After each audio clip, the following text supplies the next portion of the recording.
तो हेलो दोस्तों, स्वागत है आपका आने वाली हर एक एग्जाम के लिए बेनिफिशियल होने वाली 5 मिनट टॉप 10 करंट अफेयर्स में। तो दोस्तों आज हम करने वाले हैं 11 अप्रैल के daily 5 minute top 10 current affairs में। दोस्तों अगर आप 5 मिनट टॉप 10 करंट अफेयर्स की सीरीज से नहीं जुड़े हैं तो जुड़ जाइए और टाइम को बचाइए। फिलहाल दोस्तों हर एक क्वेश्चन को आपको बिल्कुल प्यार और शिद्दत से समझना है। तो चलिए दोस्तों क्लास को शुरू करते हैं। और किसी भी कार्य को शुरू करने से पहले भगवान का नाम जरूर लेना चाहिए। तो बोलिए गजानंद गणपति महाराज की जय। क्लास को शुरू करते हैं। पहला क्वेश्चन आपके सामने, खेलो इंडिया यूथ गेम 2025 की मेजबानी कौन करेगा। तो देखते हैं दोस्तों खेलो इंडिया यूथ गेम्स के बारे में। तो दोस्तों देखते हैं, इसका 7वां एडिशन है और इसका आयोजन दोस्तों आपका 4 मई से दोस्तों 15 मई तक इसका आयोजन किया जाएगा। और दोस्तों देखिए इसको होस्ट कौन करेगा, जो कि बिहार इसको होस्ट करने वाला है। और इसी के साथ दोस्तों याद रखना आपको इसका आयोजन जो कि खेल मंत्री मनसुख मंडाविया करने वाले हैं। आपको ये याद नहीं रखना इसका आयोजन किसने किया, ये आपसे पूछा जा सकता है खेल मंत्री कौन है। तो दोस्तों मनसुख मंडाविया आपके खेल मंत्री है, ये आपको याद रखना है। इसका आंसर दोस्तों राइट आंसर बिहार हो गया, बिहार में इसका आयोजन किया जाएगा। फिलहाल दोस्तों अगला क्वेश्चन देखते हैं, हाल ही में तीसरा बिम्स्टेक कृषि सम्मेलन कहाँ हुआ है। अब दोस्तों ये कहाँ पे हुआ है, ये आपके नेपाल में हुआ है। और इसी के साथ दोस्तों अभी मैंने आपको कुछ ही दिन पहले बताया था दोस्तों आपका बिम्स्टेक का आपका 6th सम्मेलन शिखर सम्मेलन हुआ है, ये कहाँ पे हुआ है, ये दोस्तों आपके थाईलैंड में हुआ है, आपको याद रखना है। इसी के साथ दोस्तों बिम्स्टेक की बात करें तो दोस्तों इसका स्थापना कब हुई थी दोस्तों, 1997 में इसकी स्थापना हुई थी। और इसका हेडक्वार्टर पूछो दोस्तों ढाका बांग्लादेश में इसका हेडक्वार्टर है, ये भी आपको याद रखना है। फिलहाल दोस्तों अगला क्वेश्चन देखते हैं, हाल ही में अंतर्राष्ट्रीय बुकर पुरस्कार 2025 के लिए चुनी गई पहली कन्नड़ भाषी पुस्तक हर्ट लैम्प के लेखक कौन है। तो दोस्तों इसमें हर्ट लैम्प के लेखक दोस्तों बानू मुस्तक इसके लेखक है, आपको याद रखना है किसके दोस्तों, हर्ट लैम्प के। और इसी के साथ आपको ये भी याद रखना है कि टोटल दोस्तों 6 बुक्स को इसकी शॉर्ट लिस्ट में शामिल किया गया है। किसकी दोस्तों, आपके अंतर्राष्ट्रीय बुकर पुरस्कार की शॉर्ट लिस्ट में। फिलहाल दोस्तों अगला क्वेश्चन देखते हैं, हाल ही में 10,000 वर्षों से मृत हिमयुग डायर वुल्फ को कहाँ पुनर्जीवित किया गया। अब दोस्तों 10,000 वर्षों पहले ये डायर वुल्फ की प्रजाति जो विलुप्त हो चुकी थी। तो दोस्तों अभी कभी आपने देखा हो डायर वुल्फ क्या होता है दोस्तों, ये रहा डायर वुल्फ। भाई बहुत ही डेंजर है भाई, इसको जिंदा कर दिया लोगों ने। और भाई लोगों का बस नहीं चले भाई, डायनासोर को भी जिंदा कर दे। फिलहाल दोस्तों इसको कहाँ पर पुनर्जीवित किया है, ये दोस्तों यूएसए में किया है। यूएसए में दोस्तों पूछा जाए कहाँ पर, तो दोस्तों यूएसए में आपके कोलोजल साइंस कंपनी एक है, मैं शॉर्ट फॉर्म में लिख रहा हूँ, कोलोजल साइंस कंपनी के द्वारा किया गया है। तो दोस्तों पूछा जाए इसमें आपकी कौन सी टेक्नोलॉजी के द्वारा इनको पुनर्जीवित किया है दोस्तों, आपके दोस्तों जो कि आपकी क्रिस्टर आपकी सुना हो कभी आपने, क्रिस्टर दोस्तों आपकी क्लोनिंग टेक्नोलॉजी के द्वारा इनको पुनर्जीवित किया है, आपको याद रखना है। अगला क्वेश्चन देखते हैं दोस्तों, ये बहुत ही डेंजर है भाई, डर लग रहा है मेरे को। तो अगला क्वेश्चन देखते हैं, हाल ही में देश के पहले हिमालयी जलवायु केंद्र का उद्घाटन कहाँ किया। अब दोस्तों पहली चीजें आपके लिए आईएमपी बनेगी, कहाँ पर दोस्तों, जम्मू कश्मीर में इसका उद्घाटन किया है। अब दोस्तों इसके आपसे साइज या हाइट पूछी जाए कभी, तो दोस्तों इसकी हाइट आपको बिल्कुल प्यार से बताना है, 2250 मीटर इसकी हाइट है।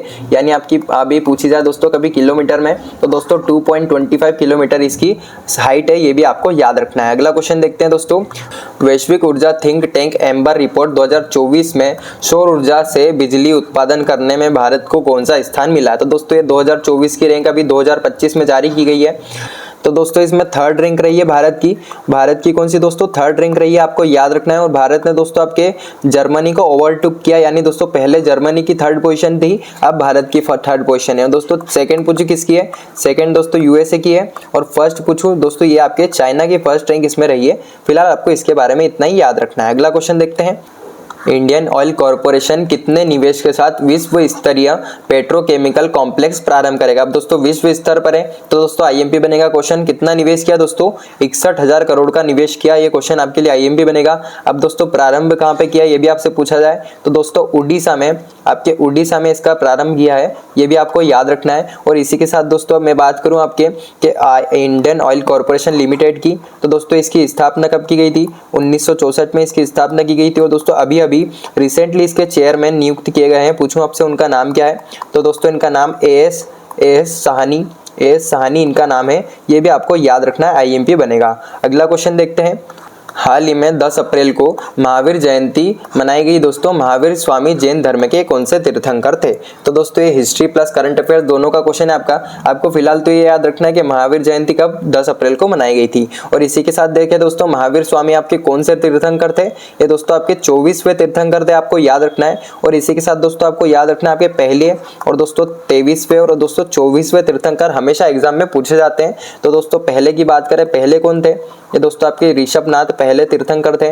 और दोस्तों आपके 23 पे पूछूं, ये दोस्तों पार्श्वनाथ आपके 23वें तीर्थंकर थे। और दोस्तों अभी मैंने बताया 24वें जो कि आपके महावीर स्वामी थे, ये भी आपको याद रखना है। फिलहाल दोस्तों अगला क्वेश्चन देखते हैं। हाल ही में किस राज्य की हस्तकला एक्जियोमिया गोहाना को जीआई टैग मिला है? अब दोस्तों एक्जियोमिया गोहाना का मतलब आपसे पूछा जाए तो दोस्तों ये असम की ज्वेलरी भी इसे कहा जाता है। असम की ज्वेलरी है दोस्तों, आपको याद रखना है, जो कि आपके हस्तकला हाथ से बनाई जाती है। कहाँ की है दोस्तों? Assam is the right answer. इसके बारे में इतना ही याद रखना है दोस्तों। फिलहाल में जितने भी जीआई टैग अभी आपके दिए गए हैं वो भी रिवाइज कर लेते हैं। जैसे कि दोस्तों अभी दिए गए अन्य जीआई टैग देखें, जो कि आपके राधुनी पागलेनी पागल चावल जो कि आपके पश्चिम बंगाल का है। नौलेन गुरेर संदेश जो कि आपके पश्चिम बंगाल का है, ये भी कोम्भा कोणम पान के पत्ते जो कि तंजावुर का है। थोलवाई फूलमाला जो कि कन्याकुमारी की है। और ये दोस्तों दोनों आपके तमिलनाडु के, आपको याद रखना है। सौदागरी ब्लॉक प्रिंट ये दोस्तों अहमदाबाद गुजरात की है। और चपाता मिर्च जो कि आपके तेलंगाना की है। ये सभी आपको जीआई टैग याद रखना है। अगला क्वेश्चन देखते हैं दोस्तों, आखिरी क्वेश्चन। हाल ही में अप्रैल 2025 में आरबीआई ने रेपो रेट दर को घटाकर कितना कर दिया है? अब दोस्तों इसको कितना कर दिया दोस्तों? 6%। पहले कितना दोस्तों आपसे पूछा जाए तो दोस्तों 6.5% पहले था। और इसी के साथ दोस्तों आरबीआई ने आपके जीडीपी ग्रोथ रेट भी जारी किया है। ये आपसे पूछूं दोस्तों कितना है? ये आपका दोस्तों कितना है आपसे पूछूं? ये 6.5%, इसका 6.50% जीडीपी ग्रोथ रेट है। ये भी आपको याद रखना है। तो फिलहाल दोस्तों आज की क्लास को यहीं खत्म करते हैं दोस्तों। आपको हर एक फैक्ट को बिल्कुल प्यार से शानदार तरीके से मैं समझाता हूँ। तो दोस्तों प्लीज यार वीडियो को लाइक और चैनल को सब्सक्राइब कर दिया करो। मैं मिलूंगा आपको कल 5 मिनट टॉप 10 करंट अफेयर्स के साथ।